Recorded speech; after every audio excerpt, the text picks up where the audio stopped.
वही भगवान जो सबके अंशी हैं, वो नवनिभृत निकुंज में प्रियाजू के साथ विराजमान होकर अद्भुत महामाधुर्य रस की वर्षा करते रहते हैं।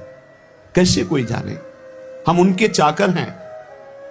अगर हमें कुछ जानने को मिला है तो उनकी सेवकाई से मिला है, उनकी कृपा से मिला है, कोई विद्वता से, तपस्या से, साधना से नहीं।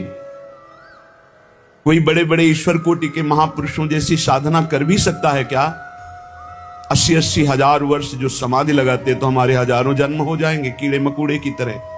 हम उनकी बराबरी नहीं कर सकते, लेकिन कृपा से क्या नहीं हो सकता।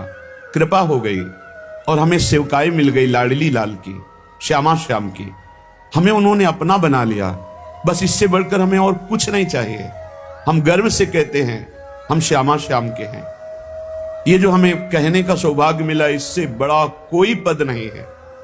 वैसे भी कई बार सत्संग में कहा है, हरिदासत्व से बढ़कर त्रिभुवन में कोई पद नहीं। परमेष्ठी पद में विराजमान भगवान ब्रह्मा जी जिनको नमस्कार करते हैं, उन प्रभु के चरणों का जो दासत्व है, उससे बढ़कर कोई पद नहीं।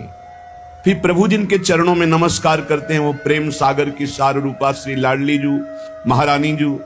कौन जाने इनकी महिमा। वेद ही नेति नेति कहकर जिन श्री हरि को कहते हैं, उन नंद सुत मनमोदकारी विरह सागर तरन, दास परमानंद छिन छिन श्याम जिन की शरण, धनी धनी राधिका के चरण। कैसे कोई जानेगा बिना रसिकों की कृपा के। हम उनके चाकर हैं, बिके हुए हैं, घर जाए हैं। धनी धनी मातु पिता सुत बंधु, धनी जननी जिन गोद खिलायो, धनी धनी चरण चरत तीरथ को, धनी गुरु जिन हरि नाम सुनायो। धन्य है जो श्यामा श्याम की सेवकाई से युक्त हृदय हो गया है। धन्य है उसके माता जिसने ऐसा बालक जन्म दिया जो श्यामा श्याम का अनन्य उपासक है।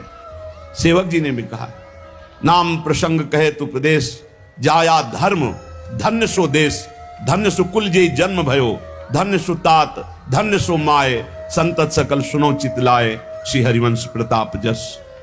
धन्य है वो माता पिता कुल, वो क्षेत्र, वो देश जिनमें प्रियालाल का अनन्य भक्त प्रकट होता है। धनी धनी मात पिता, धन्य है वो माता, धन्य है वो पिता, और धन्य है उसका पुत्र जो श्यामा श्याम का अनन्य उपासक हो गया। परिवार के सगे संबंधी सब धन्य हो जाते हैं। जिस कुल में एक महाभागवत प्रकट होता है, पूरे कुल का उद्धार कर देता है।